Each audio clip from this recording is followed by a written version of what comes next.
Welcome to Toffee Blue View, your source for all things Everton. I'm Gerry, here with Paul and Terry, the McAllisters. Not the ones from Home Alone, unless they're not telling me something.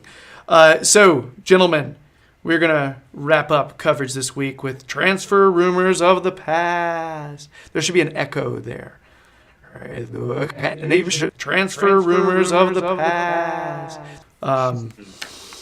I just can't speak with an echo anymore. Guys, let's. This is apparently a thing from November 26th, 2010. We are going to be going through this one that happened. I didn't know this was a thing. David Moyes offers David Beckham short-term loan chance at Everton. David Beckham has been offered the chance to return to the Premier League by Everton after David Moyes revealed that he would be keen to secure the former England captain on a short-term loan from LA Galaxy during the midwinter transfer window. It's from The Guardian, that story. And apparently they were waiting to find out what the deal was with Landon Donovan, whether or not he would be coming back. I believe that year he did not. But I think the years after that, he did arrive. But Beckham was 35 at the time. Short-term loan, 35-year-old. Good idea, guys. Paul, you want to start that one off? We sold a lot of shirts. Would have got a lot of interest off the pitch. So, would he have made a great difference on the field? Who do we have on the wings at the time? Do we still have Billy Letonov? Victor Anichebe. Yeah, I remember it clearly. So it was Victor Anichebe. He was the right mid at that point. Well, yes. Then he would have made a good impact on the pitch. But yeah, if that would have happened, it would have just been a publicity stunt. Really, I don't really think there was much in that. I know David Moyes seemed to have a lot of connections over in the MLS. Didn't he? He got linked with quite a few MLS players, and he signed quite a lot of MLS kids signed for the Everton Academy. I don't think any of them made it ultimately, but yeah, David Moyes just seemed to always have a flitting interest in players that were doing well in MLS, and this was just an easy story to write, wasn't it? Yeah, well, David Moyes had actually managed Beckham before when he was a kid, because when David Moyes was manager of Preston. No, sorry, I tell a lie. He didn't manage him. He played with him. So he had with him. It's in the story. I didn't get to that part. I was going to get there. Well, yeah, he played at Preston with Beckham when he went on loan to Preston when he was a young kid. So he did have a connection. So I can see why these pieces fit. Probably wasn't true. Probably, I mean, at that point, Beckham is just a brand in his own right. I think it would have been quite good for the club's marketing departments at the very least. Would have given a massive shot in the arm just to be co-branded with the Beckham brand. But on the pitch, I mean, he was probably too slow at that point. Delivery was really good, but as Paul mentioned, I think we had Billy Letonov at that time, who was another slow player who had good crosses and good shots, but it's all about pace. Beckham was getting too slow for the MLS at that point, so it probably wasn't true. I think his two short-term loans before that were with Milan, and he had scored 2 goals in those 2 loans and had like 7 assists. So that tells you his service was still solid. But, yeah, I think he was very well thought of in Milan, wasn't he? Was he injured for the 2010 World Cup? I think, and I remember he definitely went. He went as a bit of a side. Yeah, he did something to his Achilles, I think. Yeah, he went as kind of a bit of a sideshow, like a cheerleader, and I remember it being a bit of a story, like, oh, he's not going to play, why is he there? But the point I'm making is, had he not been injured, he had a good shout to be in the World Cup squad because he'd done so well in his loan to Milan.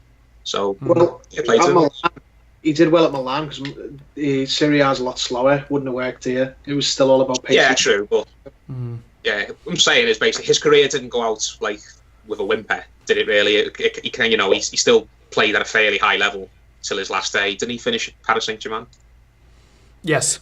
Yes. So I looked that up earlier. Yeah, Beckham's one of those rare players who kind of went out on his own terms at a very high level. He didn't just kind of fade away, and he hadn't been.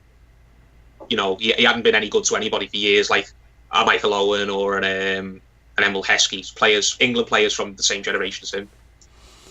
Evidently he was close with Phil Neville as well, and David Moyes just kind of put it out there like, hey, maybe he'll give me a call, or Phil Neville, It's just kind of, I don't know how serious this was. It seems to me like he's just kind of name dropping to kind of get the pot stirring, but yeah. So next story. This is from August 19th, 2009. So a year previous. Man City and Everton told to forget bids for Real Madrid's Arsenal fan Guti. It's either, or is it Guti? Oh, yeah. Long guy, number 14. It says, this is kind of, Real Madrid have told Man City and Everton not to bother following up interest in Spain midfielder. What was it? Guti? Guti. Guti. No, it's a hard G. It's Guti. Yes. It is Guti? Yeah. See, I was trying to figure out, because if he's from Spain, normally that's not a hard G, but yeah, I don't know. You guys would know.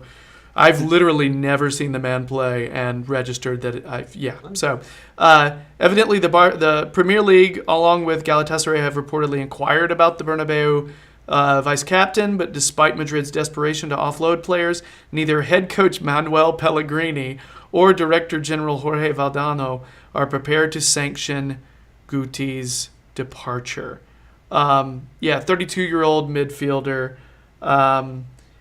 It seems like that would have perhaps been a better investment because it would have been for longer than like a month and a half. You know what I mean? But yeah, and apparently he left like right at the next year. So yeah. I don't know much about the player. You guys, this would have been a pretty solid signing, right? Yeah. I'll go first if you don't mind. Yeah, wide player who spent a very long period at Real Madrid. He was kind of I think is he an academy player, or he was signed young? He broke through the Real Madrid team during when Fiorentino Perez, is that how I'm saying it? The Real Madrid, where basically when the Galactico era at Real Madrid started, the early 2000s, when Figo was brought in, Ronaldo was brought in, Beckham was brought in, McManaman, all these players. Guti was kind of like that sort of more down to earth type player who kind of had a connection with the fans. I think he wasn't a big superstar, but he bled the club. He really worked hard. There was always a place for him in the squad.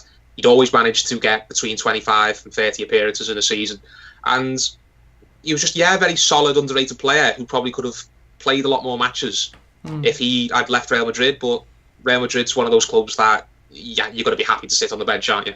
It's just, it's going to take. You're not going to swap Everton, especially at that stage of your career, 32.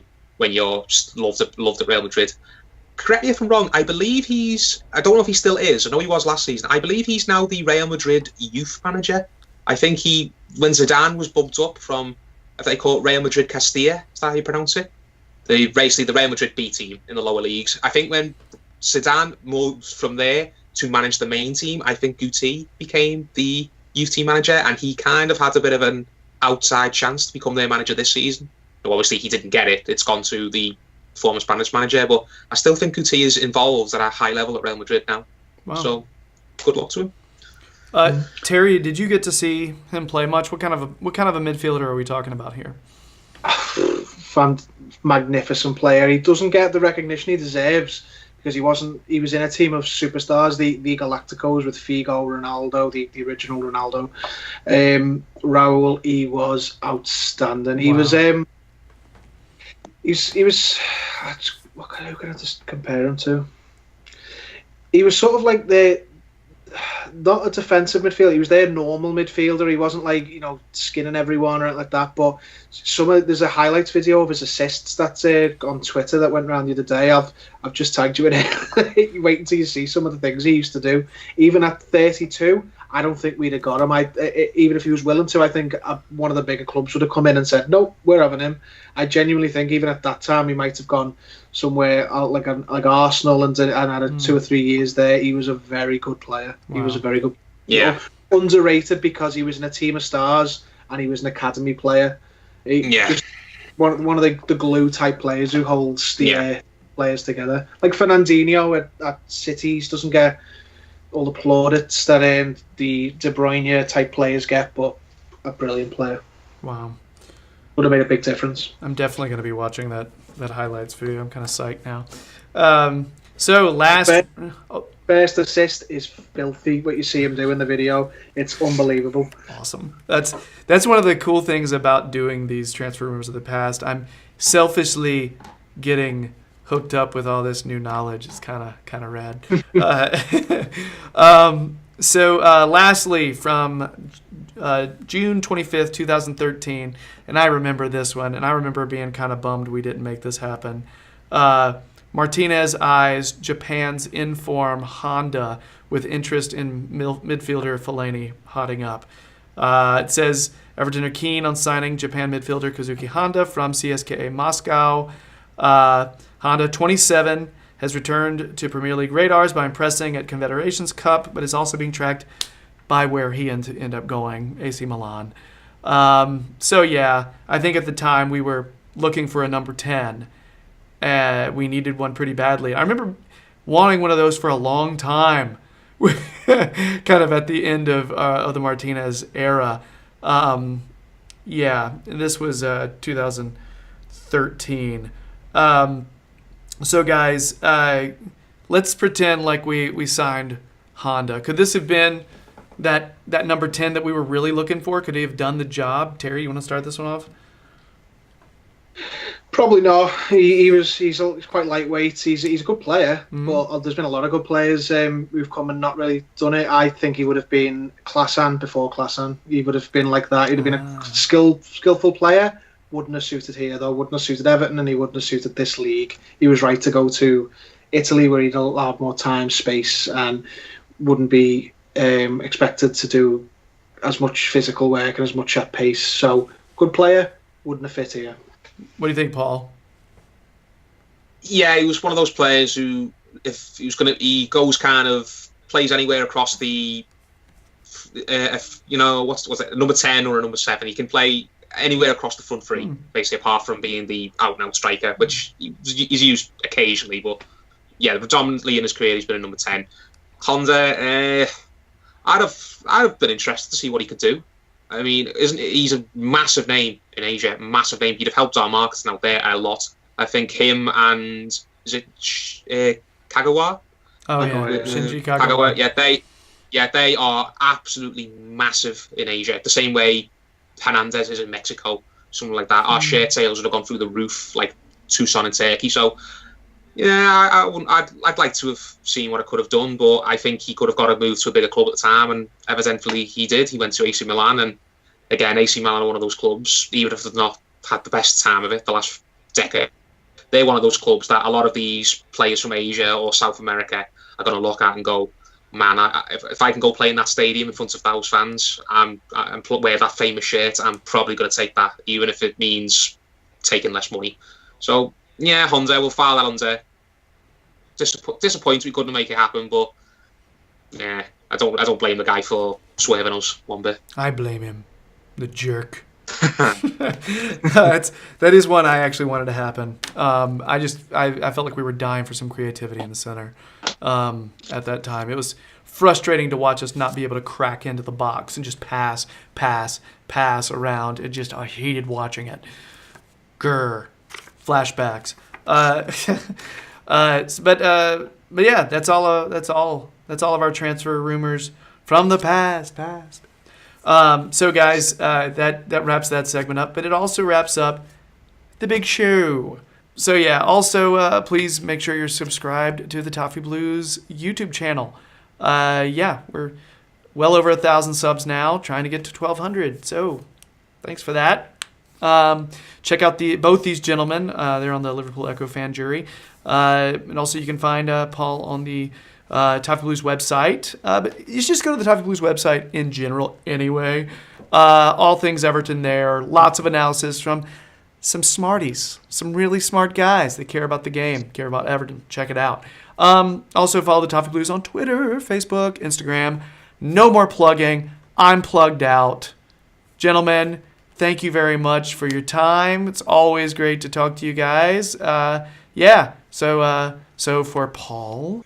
Thank you for listening. I hope you enjoyed our verbal spar and Gerry trying to, keep the fight clean. But opinions are opinions. That's what everyone wants to hear, isn't it? Indeed. All right, and for Terry? Yeah, take it easy, everyone. It was a spicy one this week. Enjoyed it, though. It was good. All right. Thanks so much, guys. See you later. And we are out. Bye.